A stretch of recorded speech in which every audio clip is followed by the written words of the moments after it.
जो हमारा fourth chapter है वो है कंज्यूमर बिहेवियर का। तो कंज्यूमर बिहेवियर, कंज्यूमर कौन होता है? एक होता है कस्टमर और एक होता है कंज्यूमर। कस्टमर वो होता है जो गुड्स को सिर्फ खरीदता है, यूज़ नहीं करता। कंज्यूमर वो होता है जो एंड यूज़र होता है, जो उस गुड को, सामान को अल्टीमेटली यूज़ करता है। ये ख़रीदा किसी और ने पर यूज़ मैं कर रही हूँ, तो मैं कौन हुई? कंज्यूमर। जिसने ख़रीदा वो कौन हो गया? कस्टमर।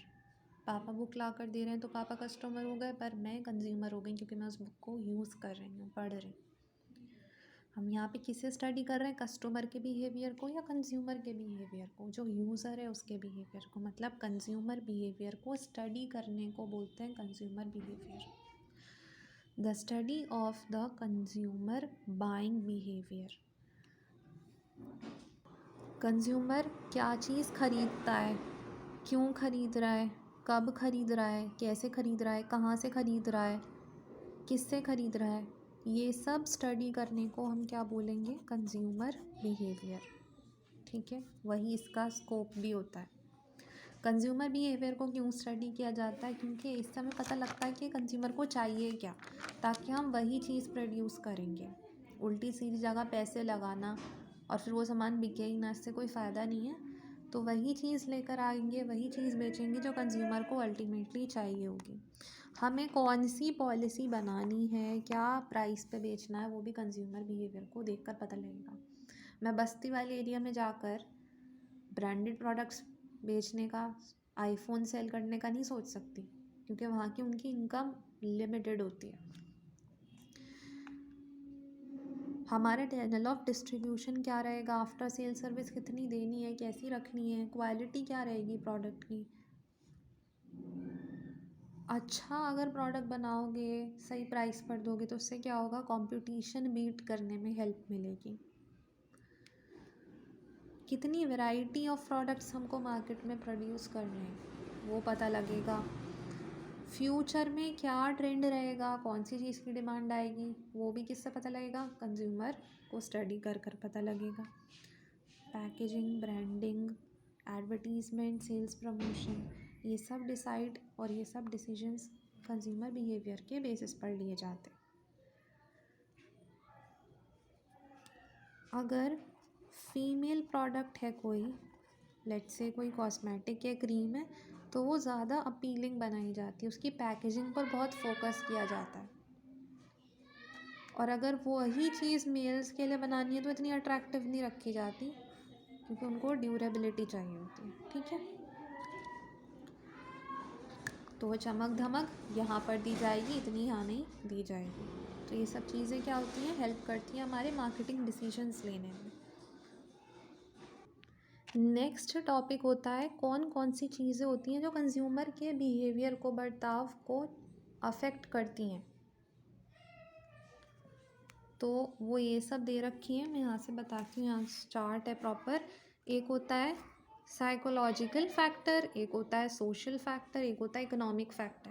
साइकोलॉजिकल मतलब जो हमारी सोच से रिलेटेड है, जैसे motivation, perception, learning, attitude, personality traits.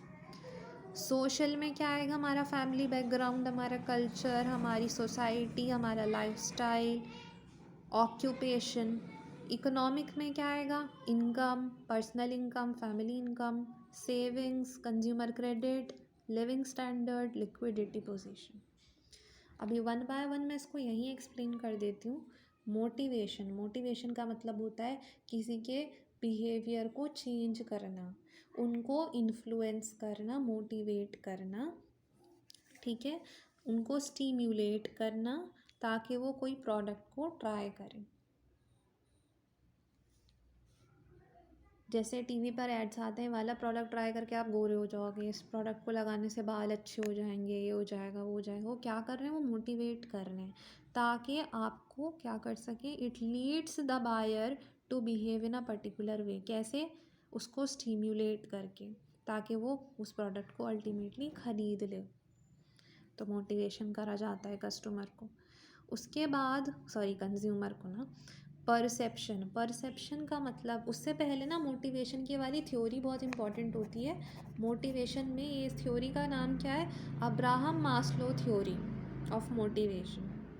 यहाँ क्या होता है, एक पिरामिड के फॉर्म में हमारे 5 नीड्स को प्लेस किया गया है और हम अपनी नीड्स को सेटिस्फाई करना शुरू करेंगे।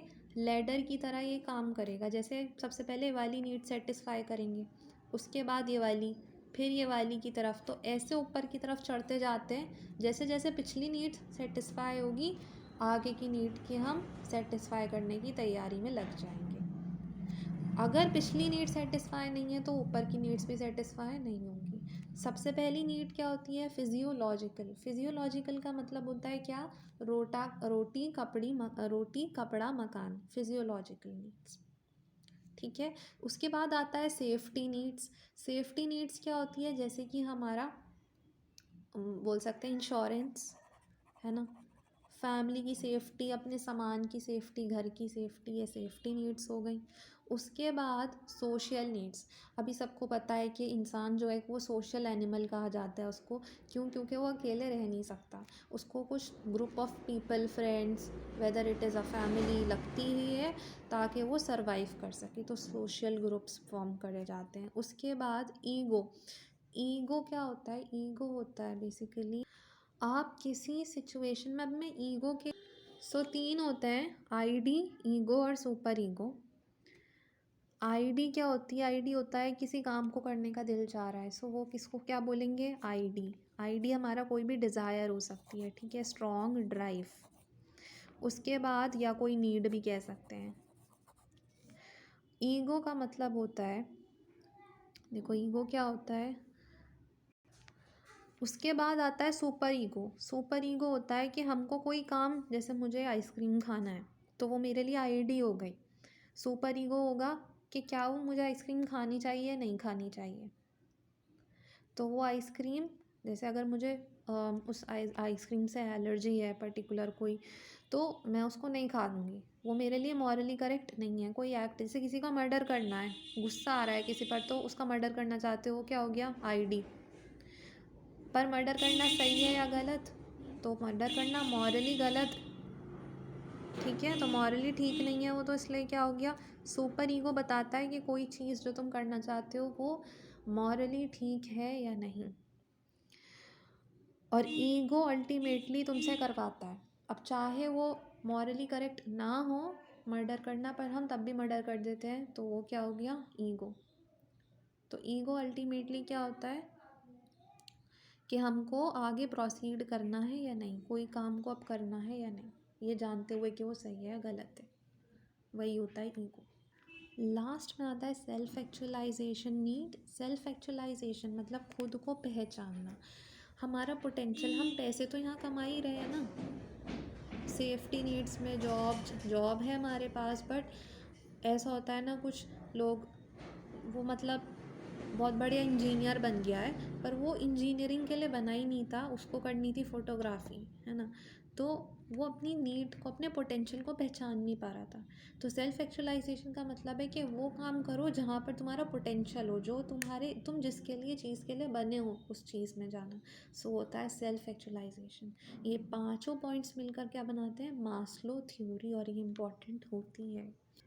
नेक्स्ट है सोशल फैक्टर। हम जहाँ पर आसपास रहते हैं वो लोग भी हमारे हमें क्या ख़रीदना है या नहीं वो उसको इन्फ्लुएंस करते हैं। जैसे फैमिली, अब मुझे आईफोन ख़रीदना है पर मेरी फैमिली की इनकम जिस हिसाब से है उसके अकॉर्डिंग मैं आईफोन बाय नहीं कर रही, तो ये क्या हो गया, फैमिली ने इन्फ्लुएंस करा ना मुझे ये चीज़ ख़रीदनी है नहीं इस चीज़ को। कल्चर, अब जैसे लेट नाइट पार्टीज़ होती हैं तो लोग अटेंड नहीं करते, क्यों, क्योंकि उनका फैमिली उनको अलाउ नहीं करता। कल्चर, वहाँ का जो भी कल्चर है, ठीक है, रिवाज है, रीति रिवाज जो होते हैं। उसके बाद जैसे यहाँ पर हम वेस्टर्न ड्रेसेस को कम वो करते हैं प्रमोट, क्योंकि यहाँ का कल्चर ऐसा नहीं है। लाइफस्टाइल कैसा है हमारा, तो वो भी इन्फ्लुएंस करता है। जैसे कोई लोग होते हैं उनके पास भले ही पैसे ना हो पर उनको आदत होती है किस चीज़ की, ऐश और आराम वाली ज़िंदगी की, तो उनका लाइफस्टाइल ऐसा हो गया है कि अब उनको वो चीज़, भले ही उनके पास पैसे नहीं है पर वो चीज़ ख़रीद रहे हैं, क्योंकि उनका लाइफस्टाइल उनको फोर्स करता है। सोशल क्लास, हम कौन सी क्लास में बैठते हैं, अब जो हाई क्लास लोग होंगे ना वो ऐसे प्रोडक्ट बाय नहीं करेंगे जो वो सस्ते सा होगा, भले ही वो प्रोडक्ट अच्छा है पर उनको अपनी नाक रखनी है ना। तो इस वजह से सोशल क्लास, अपनी क्लास देखकर बाय करना। रेफरेंस ग्रुप कौन होता है? जिनसे हम मशवरा करते हैं। हम कोई भी प्रोडक्ट खरीदेंगे, हम 10 लोगों से पूछेंगे कि ये प्रोडक्ट खरीदना चाहिए या नहीं, तो ये हो गया रेफरेंस ग्रुप। ऑक्यूपेशन ग्रुप होता है जहाँ पर हम वर्क करते हैं, वो लोग भी हमको सजेस्ट करते हैं कि हाँ ये चीज़ खरीदो, ये नहीं। सो ये सारे कौन से हो गए? सोशल फैक्टर्स हो गए। इसके बाद आता है इकोनॉमिक फैक्टर। इकोनॉमिक मतलब पैसों से रिलेटेड होता है। तो जैसे पर्सनल इनकम, मेरी पर्सनल इनकम जितनी होगी उस हिसाब से मैं वो प्रोडक्ट खरीदूँगी। फैमिली इनकम, पूरी फैमिली की इनकम जितनी होगी। इनकम एक्सपेक्टेशन, हमारी फ्यूचर में अगर इनकम हमें लगता है ज़्यादा होगी तो हम बढ़िया चीज़ खरीद लेंगे। सेविंग्स, अगर हमारे पास सेविंग्स बहुत ज़्यादा है तो हम अभी जो प्रोडक्ट ख़रीदना चाहते हैं उसको ख़रीद सकते हैं, लेट नहीं करेंगे। कंज्यूमर क्रेडिट, कंज्यूमर क्रेडिट क्या होता है कि जैसे कि मेरे पास पैसे नहीं हैं, स्टिल मुझे आईफ़ोन ख़रीदना है, तो मैं क्या करूँगी? मुझे सामने वाला लोन फैसिलिटी दे रहा है, क्रेडिट फैसिलिटी दे रहा है उधारी की, तो मैं वो ख़रीद सकती हूँ, अभी ख़रीद सकती हूँ। स्टैंडर्ड ऑफ लिविंग जो होगा मेरा, वो भी डिपेंड करता है। और लिक्विडिटी पोजीशन का, कुछ लोग ऐसे होते हैं कि वो पैसा हाथ में होल्ड करते ही नहीं है, वो इन्वेस्ट कर देते हैं फ़ॉरेन पैसे को। तो उनके पास पैसा ही नहीं है, तो भले ही वो अमीर हों पर पैसा नहीं है ना हाथ में, तो इस वजह से वो अपना वो प्रोडक्ट जो खरीदना चाह रहे हैं वो ऑन स्पॉट नहीं खरीद सकेंगे। बाइंग मोटिव का मतलब होता है कि हम वो चीज़, वो रीज़न जिसकी वजह से हम कोई प्रोडक्ट खरीद रहे हैं, वो वजह जिसकी वजह से एक प्रोडक्ट को ख़रीदा जा रहा है। तो ये जो फ्रेशर है, इसको ख़रीदने का पर्पस क्या था? पढ़ाई, ठीक है, एग्ज़ाम पास करना, तो वो इसके लिए क्या हो गया? Buying motive. एक होता है प्राइमरी बाइंग मोटिव और दूसरा होता है सेकेंडरी बाइंग मोटिव। प्राइमरी मतलब मेन पर्पस, जैसे फ़ोन ख़रीदने का मेन पर्पस क्या है? नेट वगैरह चलाना, कॉल करना। पर सेकेंडरी पर्पस क्या होता है कि अच्छा, उससे बहुत बड़ा मतलब वो सस्ते में मिल रहा था या उसकी एफिशिएंसी ज़्यादा अच्छी थी। जैसे आईफ़ोन ही क्यों, फ़ोन, नॉर्मल फ़ोन जो एंड्रॉयड्स होते हैं वो भी कॉलिंग फैसिलिटी देते हैं, उसमें भी नेट चल जाता है। पर वाई आईफ़ोन? बिकॉज उसमें कन्वीनियंस, उसमें एफिशिएंसी ज़्यादा है। सो वो सेकेंडरी रीज़न हो गया। इसके बाद थ्योरीज़ हैं कंज्यूमर बिहेवियर की। तो एक होता है economic theory of consumer behaviour, जिसमें marginal utility theory, income saving theory, psychological theory, ये सब सॉरी 2 थ्योरीज़ आएंगी। तो इकोनॉमिक थ्योरी का मतलब ये होता है, इकोनॉमिक थ्योरी कहती है कि कंज्यूमर कोई चीज़ इसलिए ख़रीदता है क्योंकि वो एक्सपेक्ट करता है कि उसको ख़रीदने से बहुत ज़्यादा सेटिस्फैक्शन मिलेगा। वो जो पैसा खर्च कर रहा है उसको बदले में सेटिस्फैक्शन भी मिलेगा, इसलिए वो परचेज़ करता है कुछ चीज़ को। ऐसा क्या कहता है? इकोनॉमिक थ्योरी कहती है। अब साइकोलॉजिकल थ्योरी के अकॉर्डिंग कोई बंदा इसलिए कोई सामान ख़रीद रहा है क्योंकि उसको लगता है कि वो पर्टिकुलर सामान जो वो ख़रीद रहा है वही वाला बेस्ट है। उसने पहले से उसको ट्राई करा था, उसे लगा कि हाँ उससे उसको ज़्यादा सुकून मिल रहा है, उससे उसको ज़्यादा सेटिस्फैक्शन मिल रहा है, तो इसलिए वही प्रोडक्ट यूज़ करेगा। जैसे कुछ लोग होते हैं ब्रांड कॉन्शियस। अब किसी को ना लेवाइस ही पसंद है तो वो बार बार लेवाइस ही लेगा। जिसी को आईफोन प्रोडक्ट है वो एप्पल का ही प्रोडक्ट खरीदेगा बार बार। क्यों? क्योंकि उसको एप्पल के प्रोडक्ट से सेटिस्फैक्शन मिलता है।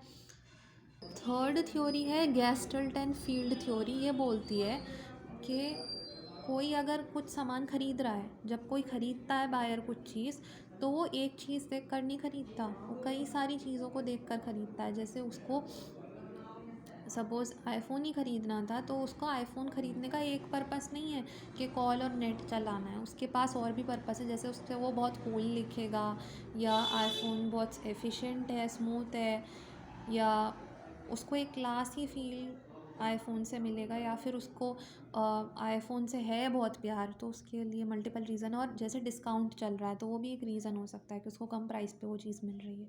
तो गेस्टल्ट फील्ड थ्योरी कहती है कि जब कोई चीज़ बाय करी जाती है तो वो सिर्फ एक रीज़न की वजह से बाय नहीं की जाती, उसके ऊपर मल्टीपल रीज़न्स होते हैं उसको बाय करने के। कॉग्निटिव थ्योरी, कॉग्निटिव थ्योरी होती है जो बात करती है पोस्ट बाइंग बिहेवियर के बारे में। जैसे कि आईफ़ोन ख़रीद लिया, पर उसके बाद भी उसके ख़रीदने के बाद कुछ दिनों बाद वो सोच रहा है कि नहीं यार एंड्रॉयड ही ख़रीद लेता, तो वो क्या हो गया? ये थ्योरी बात करती है जब हम सामान ख़रीद लेते हैं उसके बाद हमको सेटिस्फैक्शन मिल रहा है कि नहीं। पोस्ट मतलब आफ्टर बाइंग बिहेवियर क्या रहता है कस्टमर का, कंज्यूमर का। Psycho analytical theory, psycho analytic theory क्या बोलती है, इसमें आ जाते हैं तीन चीज़ें, आईडी, ईगो, सुपर ईगो। मैंने पहले ही क्लियर कर दिया था, आईडी का मतलब होता है कोई चीज़, कोई इच्छा, कोई काम करने की इच्छा, वो आईडी हो गई। अब वो काम ठीक है या नहीं मॉरली, तो वो होता है सुपर ईगो। और ईगो का मतलब होता है कि तुमको पता है कि वो चीज़ सही है या वो चीज़ सही नहीं है, फिर भी तुम उसके लिए वो करते हो, वो चीज़ कर रहे हो। जैसे तुम्हें पता लगा तुमको किसी को गुस्सा आ रहा है, तुम उसको मर्डर करने का दिल कर रहा है, वो आईडी हो गया, मर्डर करना है। पर मर्डर करना सही है या नहीं, वो सुपर ईगो है। तो सुपर ईगो ने बोल दिया कि मर्डर करना ठीक नहीं है, पर ईगो क्या है, तुमने तब भी मर्डर कर दिया। तो अल्टीमेटली तुमने किया क्या, वो जो एक्ट होता है वो होता है ईगो।